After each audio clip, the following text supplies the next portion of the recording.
வணக்கம். இன்னைக்கு எல்லாருக்குமே ரொம்ப ஃபேவரட்டான ஃப்ரைட் பிரெட் எப்படி பண்ணுறதுன்னு பார்க்கலாம் வாங்க. ஒரு பவுலில் 1/2 கிலோ அளவுக்கு மைதா மாவு எடுத்திருக்கேன்.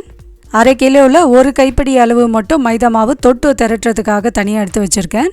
மிச்ச மாவில் இந்த பவுலில் சேர்த்தாச்சு. இதில் 1/2 ஸ்பூன் அளவுக்கு உப்பு, 1/2 spoon baking powder, 1/4 teaspoon baking soda இது சேர்த்து நல்லா கலந்து விட்டுக்கலாம். நல்லா கலந்த பிறகு 5 ஸ்பூன் அளவுக்கு எண்ணெய் சேர்த்து கொஞ்சமாக தண்ணி சேர்த்து இதை ஒரு கெட்டியான பூரி மாவு பதத்துக்கு பிசைஞ்சு எடுத்துக்கலாம்.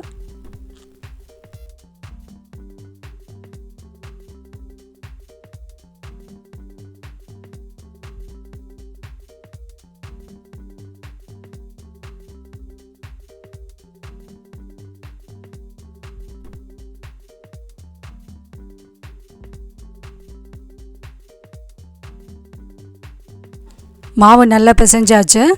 இப்போ இதை ஒரு மூடி போட்டு 1/2 மணி நேரம் ஊற வச்சிடலாம்.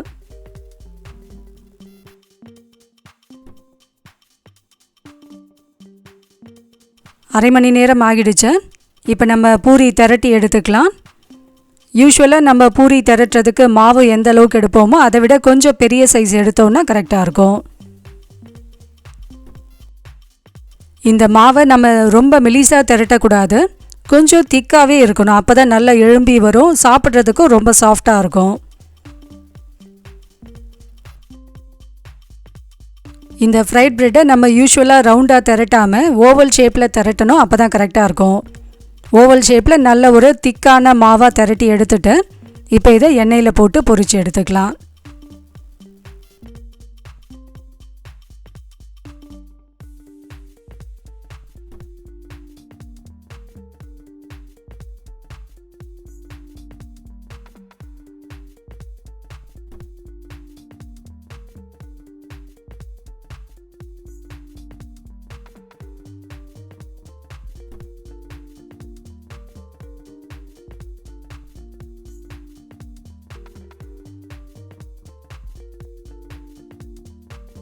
எண்ணெய் நல்லா சூடான பிறகு ஹை ஃப்ளேம்லேயே வச்சு இதை பொரித்து எடுக்கலாம். அப்போ தான் நல்லா எழும்பி வரும்.